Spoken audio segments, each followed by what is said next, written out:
దేవుణ్ణి ఒక ప్రాంతానికి పరిమితం చేయదు, అది మీ అజ్ఞానం అవుతుంది. దేవుణ్ణి ఒక మతానికి అంటుకట్టదు, అది మీ అవివేకం అవుతుంది. అసలు కులం అనేది మనిషికి లేదు. ఎందుకంటే 6 నేల మీద కనబడుతున్న 800 కోట్ల మంది మనుషుల శరీర నిర్మాణాలను మీరు పరిశీలిస్తే, ఏమండి మాది పెద్ద కులం గనక మా దగ్గర 300 ఎముకలు ఉంటాయి, మా బాడీలో పెద్ద కులం మాది పెద్ద కులం గనక 300 ఎముకలు ఉంటాయి, వాళ్ళ తక్కువ కులం గనక 206 ఉంటాయి అని ఎవడైనా నిరూపిస్తే నువ్వు గొప్పవాడివి, నిజంగా కులం ఉందని ఒప్పుకుంటా నేను. ఎవడో గొప్పవాడు అంటున్నావే, ఎవడి బాడీలో స్కెలిటన్ చూసినా ఎముకలు ఎన్ని ఉన్నాయి తెలుసా?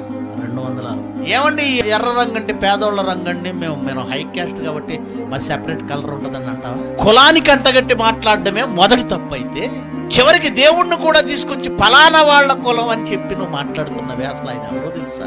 అసలు ఆ శక్తిని టచ్ చేయగలవా? అసలు ఆయన గురించి తెలిసే మాట్లాడుతున్నావా? జాలి పడ్డం తప్ప నీ గురించి నేను ఇంకేం చేయలేను. ఎందుకంటే నేను సూర్యుడిని అరచేతిలో పట్టుకుంటానని ఈ పెట్టల ధర డైలాగులకి పొగిపోయాడు కదా.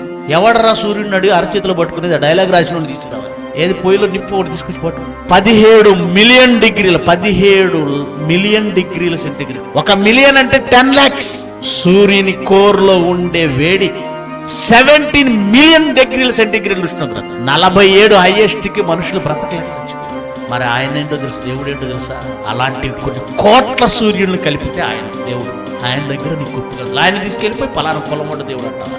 దేవుణ్ణి కూడా అదే తక్కువ కులం అంటగట్టి నీచంగా చూస్తున్నావు అంటే ఆయన నవ్వుకుంటూ ఉంటాడు. నీ టైం వస్తుంది రా, నేనేంటో తెలుస్తుంది అనుకుంటూ ఉంటాడు.